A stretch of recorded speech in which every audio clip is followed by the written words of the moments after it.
আগের ভিডিওতে একটু ভুল হয়ে গিয়েছিল। অ্যাকচুয়ালি আমরা 8:30টার মধ্যে দীঘায় ঢুকে পড়েছিলাম। সবাই আমার আগের ভিডিওটা চেক না করলে ভুলই থেকে যেত ব্যাপারটা। পুরীর মতন দীঘার এই টার্নিং পয়েন্টটা এলেই মনে হয় না এইবারে আমরা সত্যি সত্যি দীঘা এসে গেছি।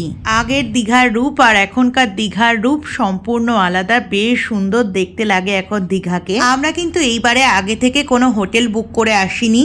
ইনস্ট্যান্ট এসে সি বিচের ধারে একটাই হোটেল দেখেছি আর একটাই আমাদের খুব পছন্দ হয়ে গিয়েছিল। তারপরে চেক ইন করে রুমে এসে ফ্রেশ ট্রেশ হয়ে আমরা কিন্তু সঙ্গে সঙ্গে রেডি হয়ে গিয়েছিলাম ব্রেকফাস্ট করতে যাওয়ার জন্য। আমাদের হোটেলটা ছিল 4th ফ্লোরে আর লিফট থেকে দেখো কত সুন্দর সমুদ্রের ভিউ দেখা যাচ্ছে। হোটেল থেকে বেরিয়ে প্রথমেই আমরা চলে গিয়েছিলাম দীঘার বাজারে।